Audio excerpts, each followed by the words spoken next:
Hello, this is Maggie Hernandez Knight, welcoming you to the Mariposa Rise Metamorphosis podcast. The format of this podcast is a Q&A, where I'll be sharing both client questions that have already been answered and listener-submitted questions sent to expand@mariposarise.com.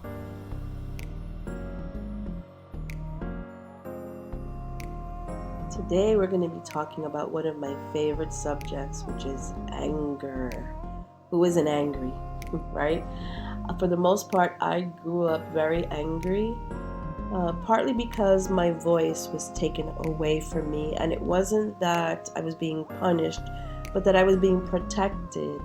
In those days, I was born in the 60s, certain people believed that girls needed to behave a certain way, and that meant that we had to be quiet and listen and be ladylike, etc. And I was the complete opposite. I was very outspoken, and I was such a tomboy, very physical, and so I was constantly being told to behave and shut up, and nobody listened to me.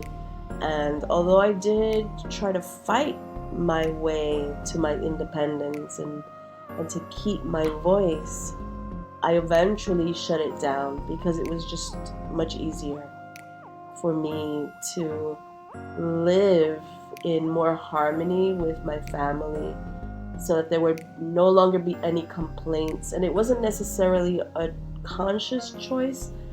I just eventually shut down, and then I completely lost my voice. I was not able to express myself in any way. And I'm thrilled that I had the arts. I was a dancer and then a visual artist, which I still am today. And those were ways for me to keep myself expressing, to be an expressive person. Without that, I think I would have just, crumbled up in a ball and died. But those things kept me going for so many years. And so let me go back to why I love anger so much. Anger, as many of us may know, is such a freeing, explosive emotion. It allows us to have enormous relief in that release of whatever it is that we're feeling in the moment. We let it spew out. We can be violent. We pound, the wall, or we hit somebody, which is not the ideal expression of anger. But it definitely comes with relief. And from my experience and my observation with clients, etc., it always is connected to some deeper feelings. So we've been hurt in the past. Someone has taken away our voice, or someone has hurt us in a big way, traumatized us, broken our heart, etc. We certainly can become angry, and then we hold it, and it builds. It gets bigger and bigger over time, and then yes, when a button is pressed, we can explode, and we feel relief.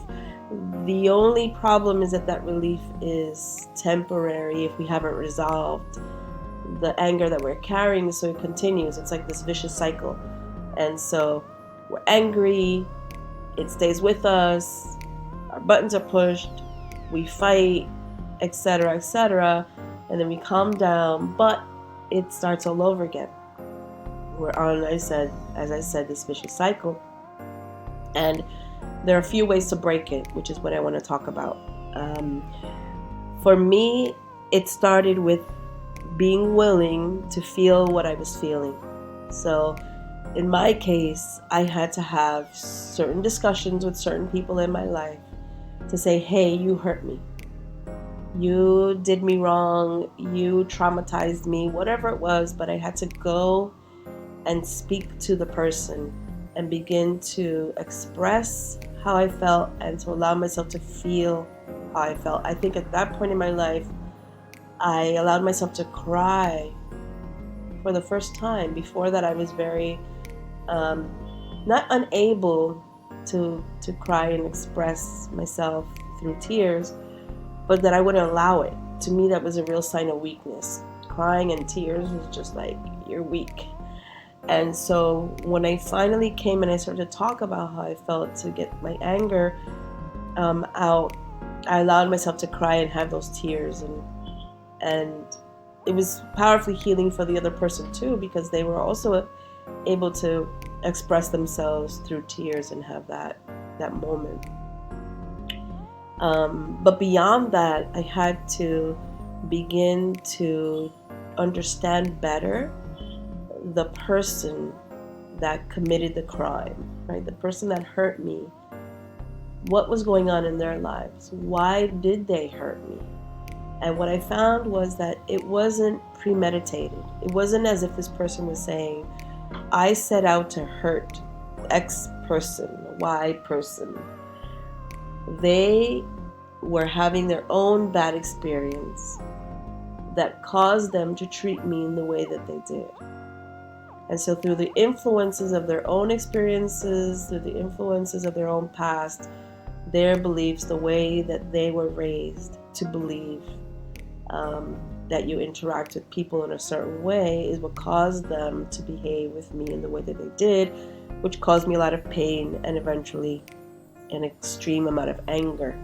And so I needed to begin to have a little bit of compassion for the person that caused my pain so that I could begin to release it, at least mentally, to put myself in that mental place where I felt like, okay, this person didn't mean to hurt me.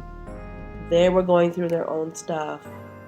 They were taught certain things. They believed certain things that created the situation.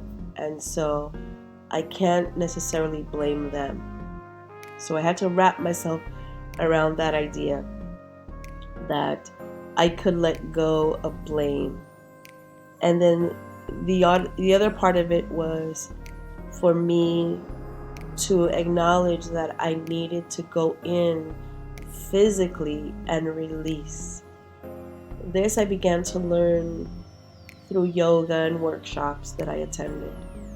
And in yoga specifically, they speak of trapped emotions in our body that need to be released, or they continue to grow. And the purpose of the yoga posture is that it will connect to a certain part in your body and allow that energy to be released during the yoga practice.